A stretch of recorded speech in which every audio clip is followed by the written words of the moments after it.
changing the form. Okay, good. Yeah, sorry about that. That we're actually changing the form of government, but that's just a legal notion. The fact of the matter is, if you look at the recommendations, what we're doing is we're modifying. And we focused on the mayor's position and how the commissioners would be elected. We recommended directly electing the mayor. I assume everybody knows how it works now, so I'm not going to go into that. But we recommended directly electing the mayor to a 4-year term, and that would be consistent with 70% of the jurisdictions nationally that share our current form of government, which nationally is referred to as council manager government, not commission manager. So that's a little bit misleading. In addition, the National Civic League publishes a model cities charter, and that has just been revised. And they also recommend the directly elected mayor. So we're kind of out of step here with what's going on nationwide.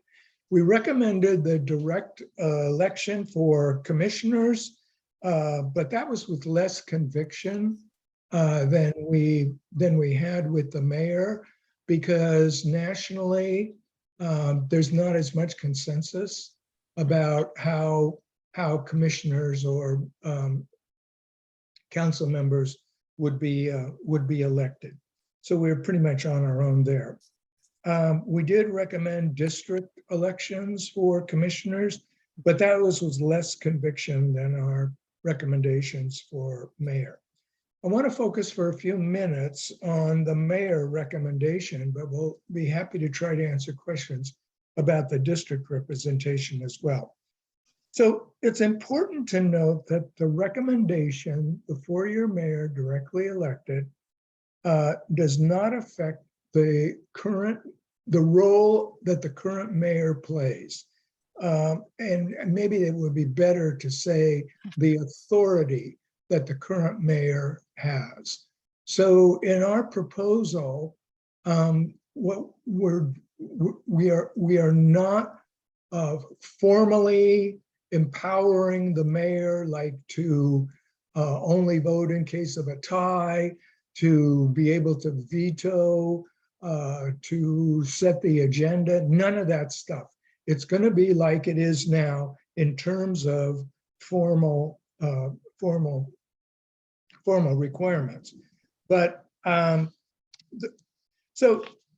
it doesn't change the relationship between the mayor and the commissioners. They still will be seen as a governing body. Mm-hmm. The city manager would still report to the governing body as a whole, not to the mayor. So if it's so similar in that sense, why are we even playing around with this? Why are we doing this? Well, first, a couple of things that we didn't emphasize, but have been highlighted in my activities over the past year and a half. First of all, a directly elected mayoral campaign. We do not have campaigns for mayor now. So this directly elected mayor would mean that we would have a campaign focusing on the mayor. And the result of that will be, in part, someone who actually wants to be the mayor. Now, I know that might sound weird, but there have been times in the past, I was on the commission in the past, where the mayor, who was a person who got the most votes or second most votes, mayor for a year, during that term in office, there was a real tragedy that occurred that really put a highlight on the police department and the city and the mayor, and people wanted to hear from the mayor. They did not want to hear from the city manager. They did not want to hear from the police chief. They wanted to hear from the mayor. What's the story here? And that mayor, after that kind of toned down a little bit, that mayor said to me, he said, I'm counting the days when I don't have to be mayor anymore. I want somebody in that role who wants to be in that role. The second point is that today's environment puts much more emphasis on leadership in networks than leadership in hierarchy. So the power to convene has become, like for a mayor, is in some ways in this collaborative partnership environment, the authority to convene has become more important in my mind than the authority to decide. Because this is not a hierarchy. So when we talk about, when I was just looking at Kathleen's title of her job, and her title, at least if this is accurate, is Director of Development and Community Partnerships. Yep, that's correct. So this environment today is about networks, it's about partnerships, and in many cases, in environments where nobody has the authority to be able to tell the partners what to do. This is a collaborative enterprise. So let me give you a couple of examples. In Lawrence, the school district is having to deal with fewer kids attending, fewer kids in some of the particular locations. And what it means is underused buildings. And we commonly were going, well, all right, the school district is going to have to decide what to do with it. I don't care for that. What I would like to see is the school district, the city, the county, some nonprofits, maybe some businesses coming together and talking about what can we do in order to maximize the use of these buildings that are going to be underutilized. A mayor in what we're talking about now, proposing, a mayor could make that proposal, could actually convene and invite people to come to the table and talk about these kinds of things without the authority to decide. A second example, my last example, has to do with this Panasonic initiative. Do we really want Johnson and Douglas County and Jackson County in Missouri, as well as each city within the Panasonic reach? Do we want each of them planning issues and dealing with issues independently, given that many of the issues will be very similar? I mean, land use issues, I mean, traditionally, what I'm saying is our jurisdictional boundaries are not oftentimes now not suited to the scope of the problems that we're trying to deal with. So where does a one-year mayor in Lawrence fit into this picture? Not very well, I think, because in order to accomplish public policy, in order to accomplish anything in governance, it takes a connection between political will, what is it that we want to do, and operational sustainability. Can we do it? And can we do it over time? Working that space is becoming more and more critical. In this anticipated environment, a one-year mayor who may not have wanted to be a mayor is a drawback. In a Panasonic environment, a continuing, reliable voice that represents the will of the Lawrence people is what the task force is remaining. So we need sustained leadership that cannot be accomplished with a one-year mayor. So that's my additional 4 cents. Oh, so your questions on anything that I've said or that you've read about or that you've heard about, I'll do my best to try and answer. Anybody have any questions on that? I know that. Well, John, I'm Gary Menden. I taught at KU for a while, and I do not live in Lawrence. So, on the other hand, where do you live? I live about 7 miles north of Midland Junction. So you live out in the county? I live in Jefferson County. Okay.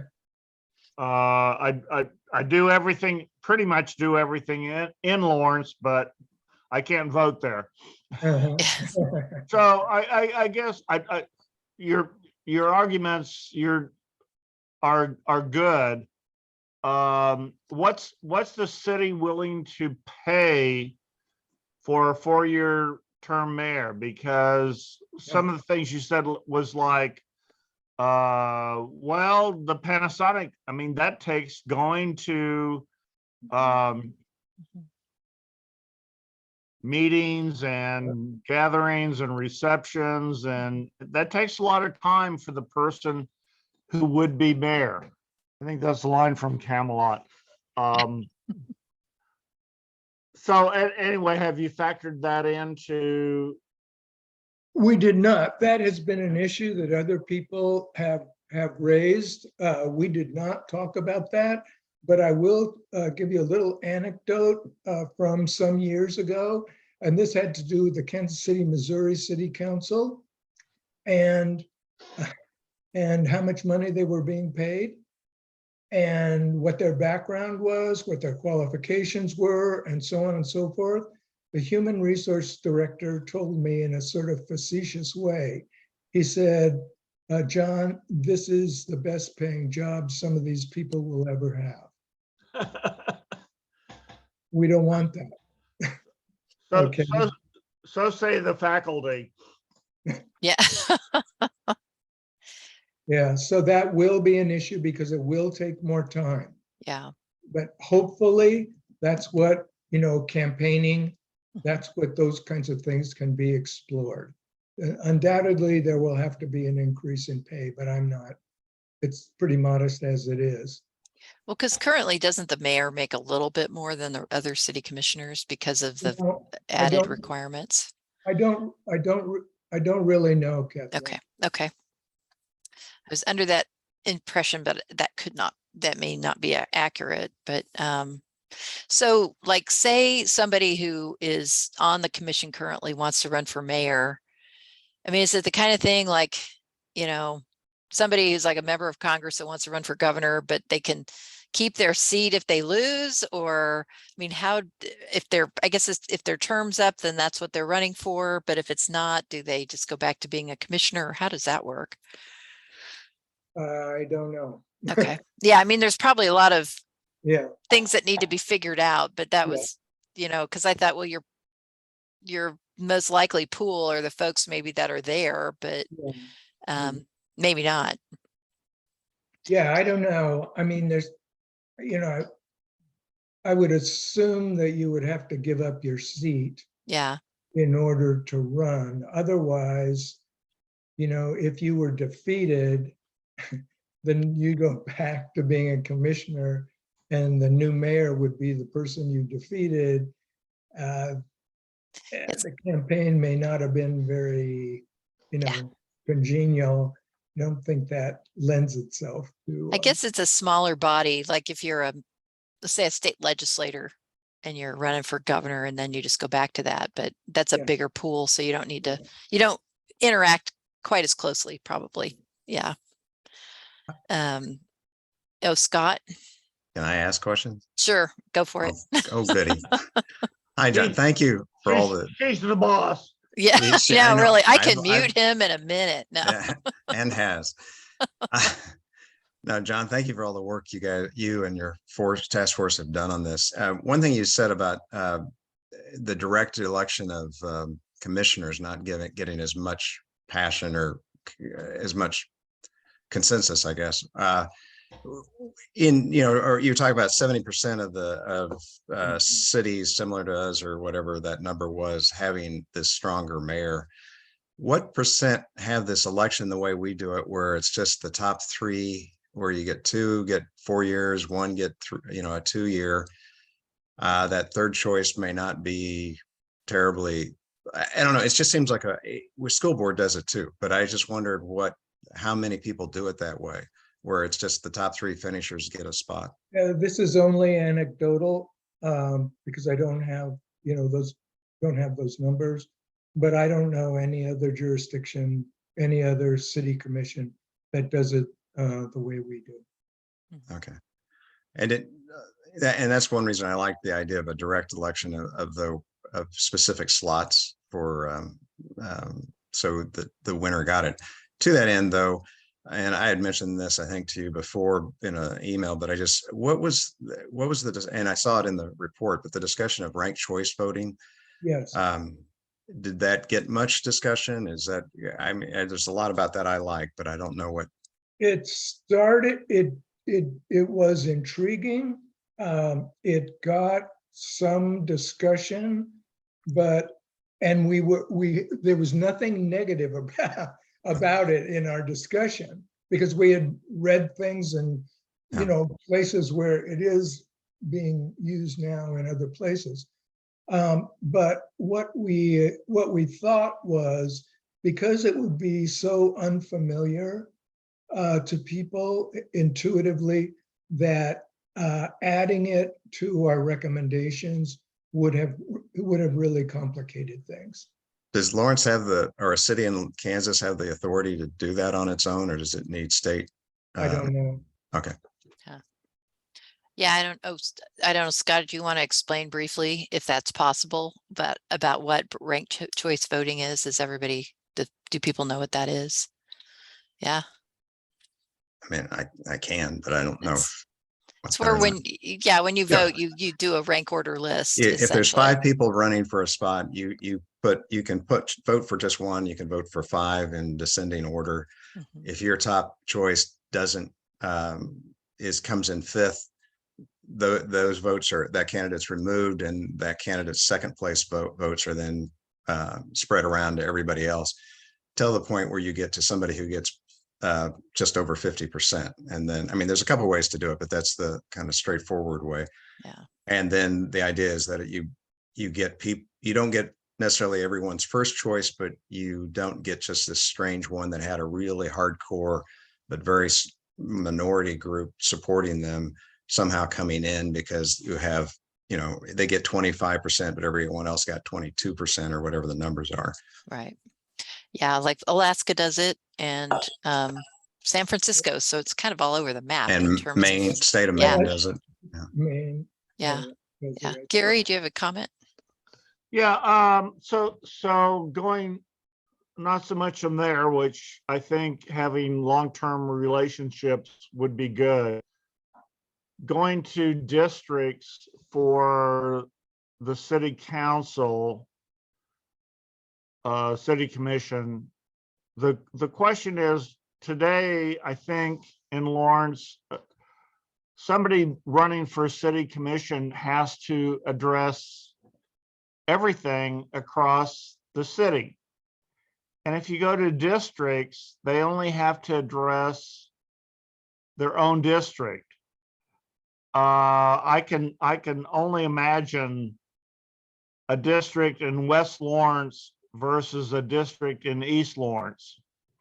And so what's the take on commissioners representing the city versus representing their districts? Well, that's a good, that's a good question. And I mean, there's pros and cons on both sides of that.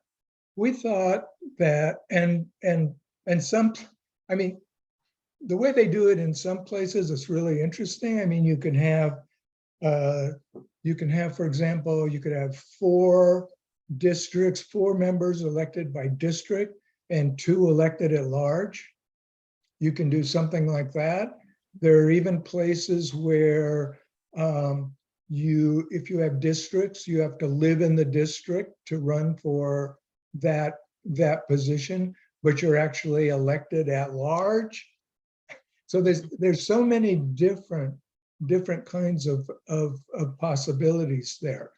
The district election, the district elections really got highlighted. Wait, let me go back. The original form of this government, it was created in the early 1900s.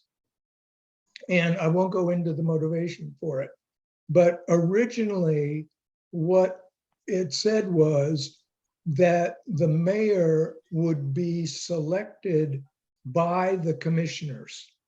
So they would select their own mayor. Mhm. And I don't think there was a term associated with that. So we almost do a version of that. The districts, I think it's important to understand, somebody said this one time, really stuck with me, that districts are not neighborhoods. And so in Lawrence, I think we think of ourselves politically in terms of neighborhoods. And so there is a question of whether at large or whether districts would enhance the feeling of connection within the neighbor. What would it do for that sense of neighborhoods? And I'm not clear on that. My own sense is what I think the possibility, what districts could do is it could bring more attention to specific neighborhoods within the district. In addition, what it could do, it could, depending on who the representative is from that district, it could bring neighborhoods within that district together for some, collaboration or whatever. The issues that we have dealt with, I actually went back over, I don't know, 5 years or so, I don't remember the exact time limit, to look at issues that the city council, that the city commission had dealt with. And virtually all of them are, the big issues are citywide issues. So regardless of whether you were a district or not, you're going to have to look at the big picture. Now, Gary, here's another thing though. We have like 100,000 people. So if you had 6 districts, you'd have between 15, 16,000. yeah, in a district. Okay. When we looked demographically, we looked at where the minority population's located. Okay. And our minority population is so small that the concentrations they're not readily identifiable.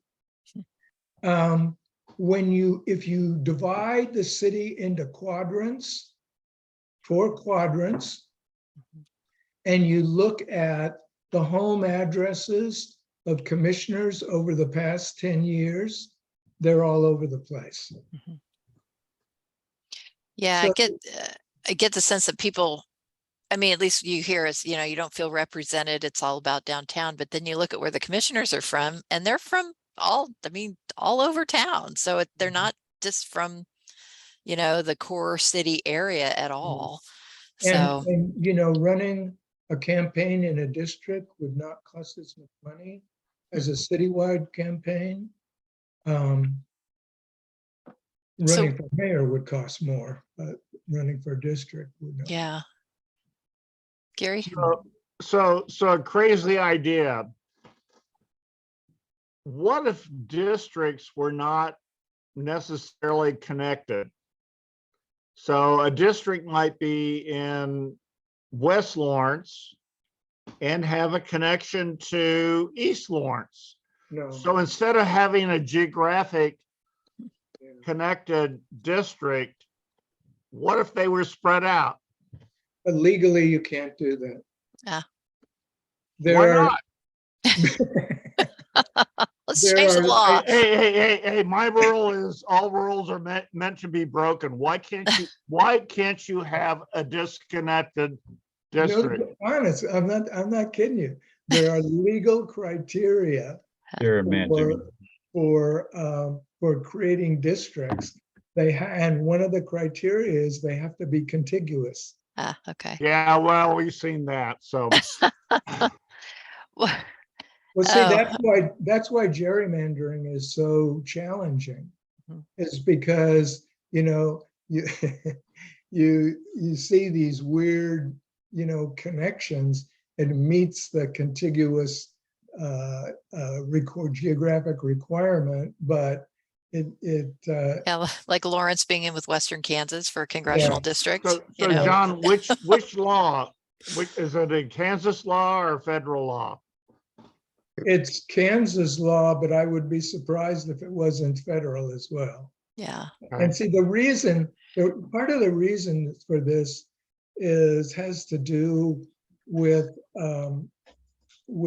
goes back to the 60s, where civil rights movement in the 1960s, and what there were objections because at-large elections in cities were denying representation of various minority groups. And so the legislation was enacted in order to deal with that. And so, for example, some jurisdictions were actually under legal requirement to move from at-large to district elections. Mhm. Question? Yes, Tom? This kind of goes back to Gary's initial comment. I haven't heard anything yet that I would consider an incentive unless I was a Trump type egoist. What are you offering people? Because this is, as Gary pointed out, this is not a minor exercise for a person. You're talking about to run for office? Yeah, why would I want to be a mayor for just headaches? Oh, You see, and I don't mean to be disrespectful, Tom, but I would hope that you would not run for mayor. I fully agree with that. I fully agree with that. But What I that was Gary's want- initial comment. What are you offering? What is? Well, okay, I think the person who can best answer that is Scott. yeah. Oh, yeah, that's actually Yeah. a good point. Because Scott has run for office, he's been elected. So Scott, why do you Well, run? I believe, John, you ran for office and were elected as well. That's right. No, I mean, you do it, as I'm sure with you, it's everybody finds ways to try to serve. There are people who do it for ego, although that's not typically at the local level. And if they do it for ego at the local level, they've been misinformed. But otherwise, if you do it, I mean, you want to serve. And yes, I mean, I ran for school board and was served on that for 8 years, and it by law cannot be paid. And so people would ask, why would you do this? You get yelled at and all that. And it's a valid question, but it's also, you feel like you're putting back in the community. I grew up in a family that my father was on the school board and was involved in politics. And so there are people who do it for what I consider to be semi-noble motives, and people who do it just for some nefarious things. But I think, and John probably did it too, it's just a desire to serve. You like your community, you think you can help make it better. And you've got a weird personality that doesn't mind having people yell at you. Or corner you in the grocery store, or Yeah. Or on your front porch. yeah, or during parent teacher conferences. That's always fun. So Yeah, let me tell you a little story about this. Is probably the most satisfying experience that I had as in my 8 years.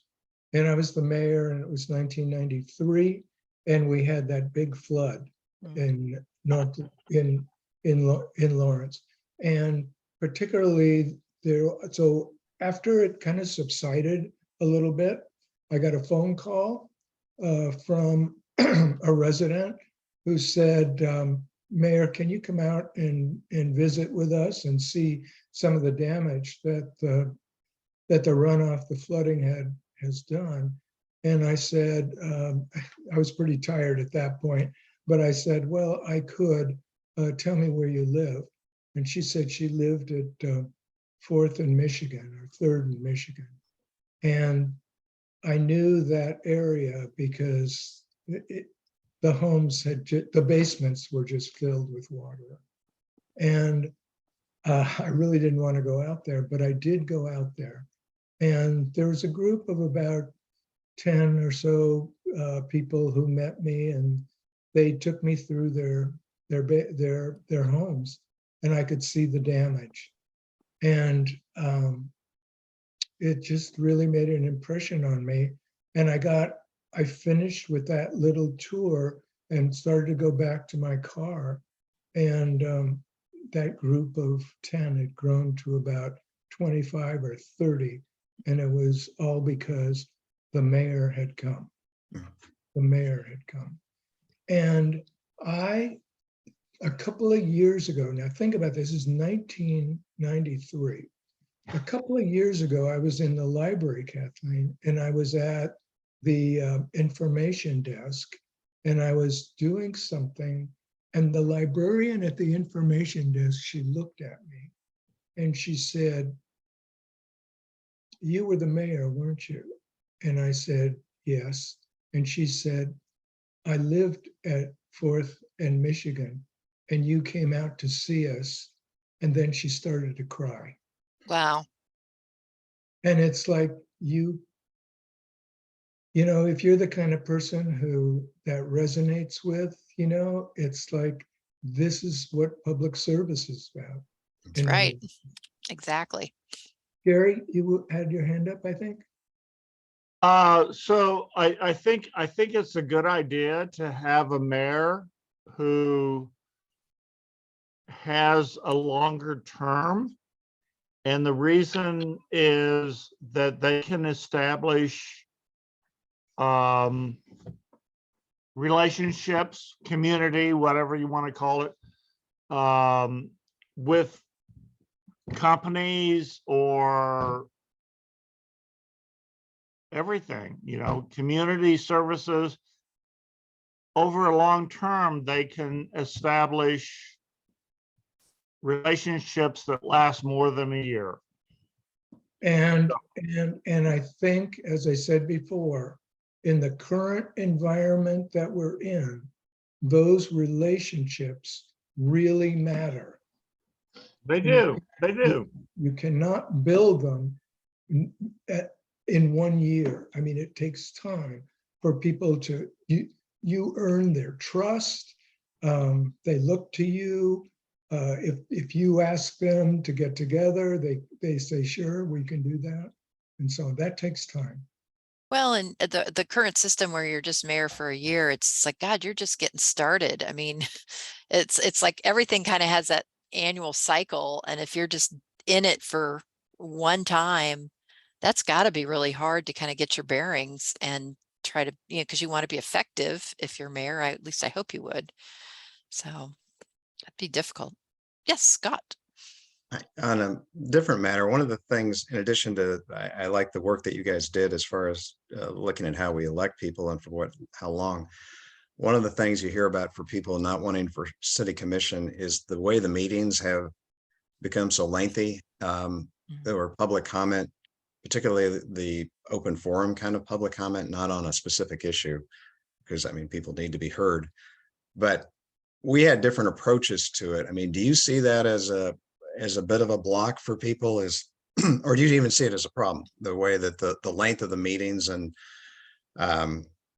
does it keep other people from participating because they don't want to go into that kind of almost a circus sometimes? It certainly could, Scott. I don't know an authoritative answer to that question, but it certainly could. And that puts a real emphasis on, has the governing body agreed on its protocol? And it's really important. I remember some years ago, we were doing a consult down in Florida, and it was a county down in Florida. And we learned that the county commissioners did not like each other. They did not get along. And so I thought I would catch them, and so I said, well, do you get your work done? Thinking that we're going to say no, they said, yes, we get our work done. And I said, well, how do you do that? We perfected the art of voting.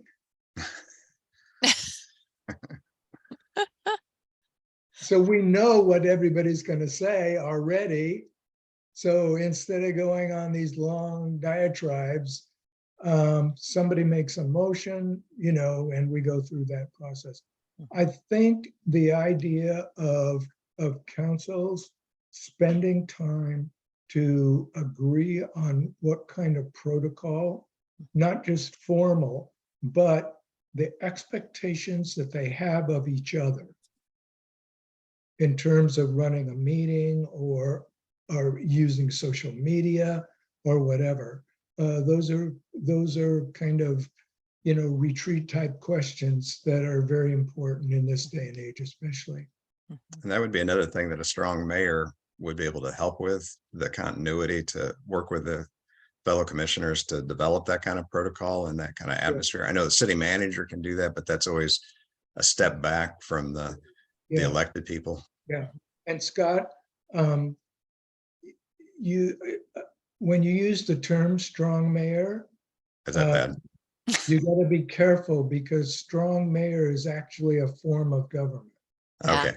So what do I call this? Just 4-year mayor? Yeah, you call it a 4-year, 4-year mayor, 4-year directly elected mayor, because Directly elected. mayor council is the equivalent of the governor and the legislature. Or Scott, you could say temporary mayor. There you go. We're all temporary. Yeah, I mean, is it I mean, does the city size matter in this? I mean, it seems like I've always thought, well, we're growing up and we can, I guess, modify our way into this new structure. And it seems like as we get bigger, it makes more sense. But is that true? Or are there smaller cities that have, a elected mayor and council? And smaller cities do. yeah.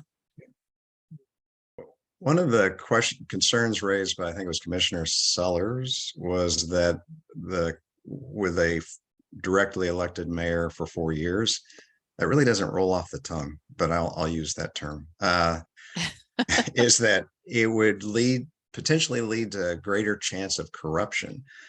And I had never heard that. And I think with all the cities that have that, has that been a problem where if you're in there for 4 years, you have more of a susceptibility to corruption? It really depends on the culture of the organization. and the culture of the community. The very fact that, you know, we are a city manager form of government means that the administrative apparatus is, you know, that the most that an elected official is supposed to do if they want to contact a member of the administrative operation, they either are supposed to go through the chief administrative officer, the city manager, or if they contact a administrative staff directly, then it needs to be for information rather than providing for direction. So I think the very fact that you have this commission manager form where we have the city manager, that is a testament to the anti-corruption.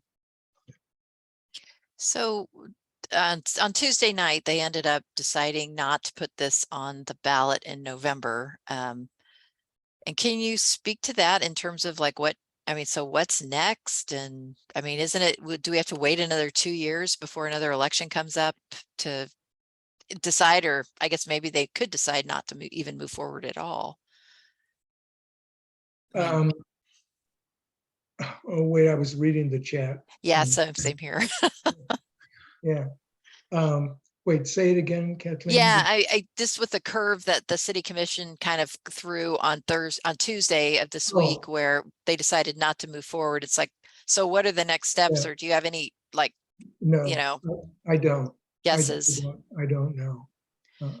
Because they're It concerned.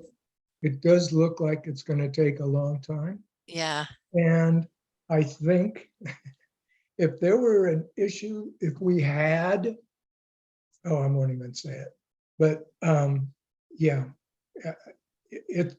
I think things are really going to get watered down in the process. I am very concerned about issues that will require, particularly the Panasonic thing. I think the impact that it could have on Douglas County, Eudora, Lawrence is significant. And if we don't get into that, you know, if we aren't players there, I don't want to, you know, I hope we are players there. Yeah. No, I think that's a really good point. I mean, Dave, there will be administrative, they will be connecting. I know that. But at some point, you know, you have to be able to coalesce the political will. right. And it's one thing to talk about the political will in Lawrence. Okay, fine. But we're not talking about that with Panasonic. We're talking about a regional political will. Do we have the capacity as a region to come together and talk about what is it that we want to get out of this? Well, it's a great question. Maggie and Dave. If I were the mayor. What would you do? You're going to run, this is all a scheme to have you run for mayor, right? Not now, Yeah, not right now. No, not since I can't remember where I left my shoes. Yeah. Maggie and Dave's question is, if you have to campaign for mayor, doesn't that limit the position to those who can afford to do that? Yes, it probably does. But, you know, what I realized, you know, after the 8 years, and I'm not sure that Scott would agree with this or not, it was like, if you can't raise money, then you don't have enough community support to really be able to call on people and you do the kinds of political things, convene that I think an elected official needs to do. So I'm not talking about, you know, millionaires. Right. I'm talking about, you know, I'm talking more about people who have connections.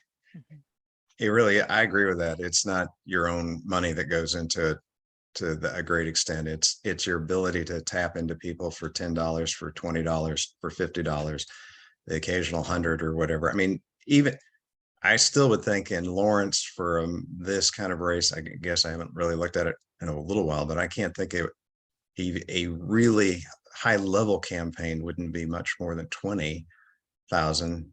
And I think you could do it for significantly less with enough foot power. So I think that's a doable, either, you know, if you've got the network isn't all money, it's also labor and the willingness to get your name out there and work doors and that kind of thing. So I don't begrudge that part of it, because I think you should have to have that threshold of support to be an effective elected leader. So I think it is more of a problem for the people who can afford the time off from a job to do that kind of thing. That gets back to like what Gary was talking about, but I'm not sure you can pay your way out of that. But the running for it is a hurdle, but an appropriate one that is not it's not like running for a congressional seat, which is now ridiculously expensive. Well, and it's different. I mean, the environment's different with social media added in, because I know like Brad Finkeldine made the comment that it was less expensive to run his campaign than campaigns in the past, because you don't have to do TV or don't have to necessarily do newspaper stuff, because not many people are reading the newspaper these days. I mean, other than a certain demographic, you know, like us. I read the newspaper every morning, but yeah, it's just a different structure. And I do believe it's networks and groups and stuff like that really is I'll what tell makes you you successful. a little story about networks, groups, connections. I know some people say, well, we want an outsider, but you know, that's filled with issues. I remember, I forget exactly what year it was, but I was the mayor, and the county had decided that they wanted to go ahead with building a new a health facility, you know, the new health facility for Burton Ash, visiting nurses, you know, the one near the hospital, that was being considered. The school district had just gotten approval to build Free State High School. And we had just passed, the city had just embraced a master plan for Parks and Rec that would construct the indoor aquatic center. The problem was that none of the three jurisdictions had the money to do what they wanted to do. So we each thought we would have to go for a public vote to get the bonds, to get the money, to borrow the money. The problem was, from my standpoint, these three issues were coming to a head at the same time. And so I thought to myself, I said, you know, if we each go to the public at the same time and ask for approval to borrow money, all three of us are not going to win, and that's not a good idea. So I used my mayoral informal influence and connections, and I called Dan Watkins, who some of you know is a political guru, and he helped me on my campaign, and Gary Tobin, who was then the executive director of the Chamber of Commerce. And some of you don't know that Gary went on to become the director of the Greater Southern California Chamber of Commerce. So he was quite able. So we were having lunch and trying to figure out, okay, how do we sequence these votes so we don't jeopardize one of these and we were just going back and forth, and we couldn't come up with anything. And finally, Gary, the chamber director, he said, I got it. Here's what we do. We go for a countywide 1 cent sales tax. With their portion of the sales tax, they can build the health facilities. With the city's portion of the county sales tax, because the city gets a portion, the city can build, borrow, whatever, for the master plan, the aquatic center, but it can also reduce its property tax levy the same amount that it will take the school district to raise its levy to build the second high school. For 1 cent, we can get all 3 of these. Now, that was not, that meeting, and then the campaign was 3 for 1, and of course it succeeded. But see, that's what I think of when I think in terms of mayoral influence. Mhm. It's about connections and ability to develop those over time in this environment we're working in now. Yeah.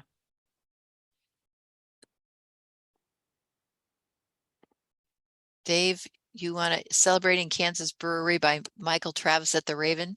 You want to explain that? I went to a book talk last night that was phenomenal. So if you get a chance, did anyone else go by chance?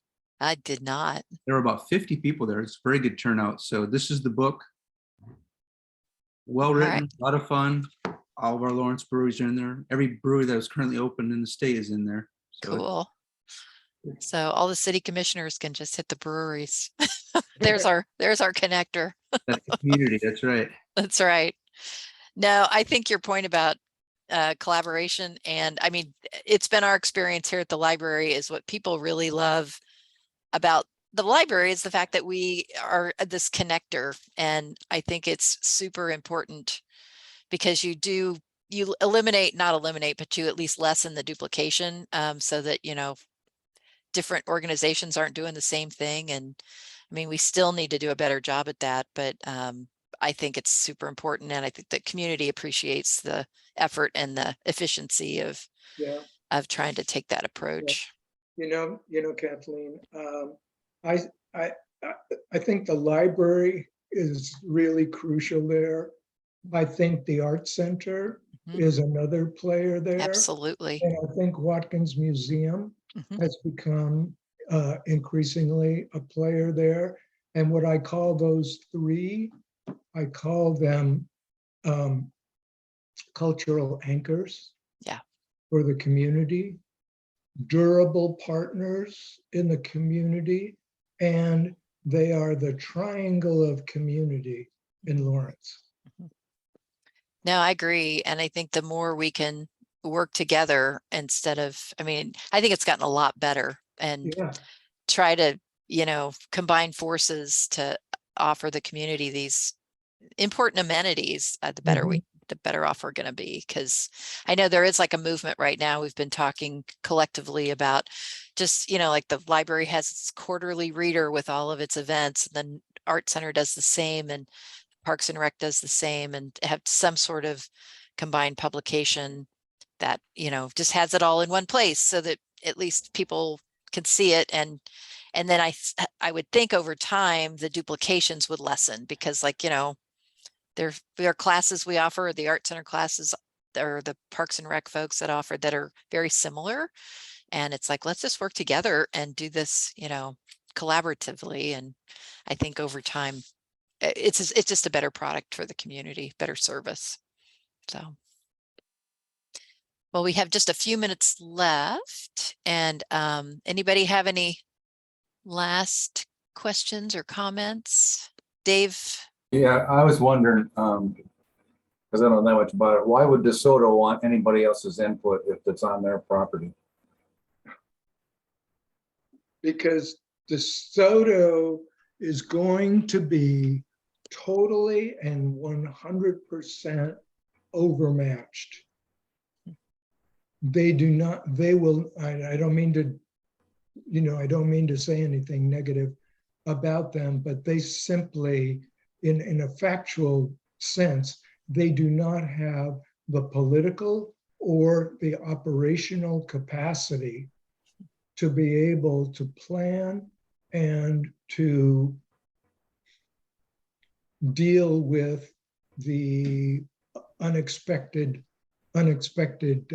circumstances, outcomes that are going to come out of this. Well, does Lawrence, Panasonic's idea, partly. I'm They sorry. didn't want to be in a very strong political system. They wanted to be in a system, it seems to me, where they could possibly overrun certain things if they needed to. I really don't know enough about the dynamics of it. I mean, because it's the county, really, Johnson County, which is a pretty strong government. And I don't know, I know, yeah, it's going to change things significantly, kind of like that intermodal thing out in Gardner, Yeah. Edgerton has changed things pretty dramatically. So, Yeah, I mean, it's only 15 minutes from Eudora. yeah. So, yeah, it'll be interesting. It's just enormous. I So, think Eudora's going to be under some pressure for housing units, oh yeah, big time. And And- schools and, and they don't have a single apartment building in Eudora. wow. Boy, how be a they will, they will. Yeah. Yeah. But you should see how they're trying to plan now. Yeah. It's really impressive. That's great. Well, it is 11 o'clock and I want to respect everybody's time. I will say that a week from today, which is August 26th, instead of getting together on Zoom, we're going to play video games in the teen zone because the kids are back to school. And John Nalbandian is a professional Wii bowler. We all know that. So you need to come and, try to knock them off. So we will have coffee and snacks because I think Jack Altman will be there with food. So please mark your calendars and come and join us. It's a fun, casual event. And Tom, I'm sorry, you'll need to have to fly in from Virginia, or maybe we can pull you up on the computer screen and introduce you to the teen zone. I've never That's played. That's next week, Kathleen? Yeah, next Friday. Yeah, so Okay. 10 o'clock next Friday, and it's like 10 to about 11 or 11:30, depending on how long your Wii bowling game lasts. So anyway, but thank you for joining us, and we No will more. see you in a week or so. All right, take care. Bye-bye.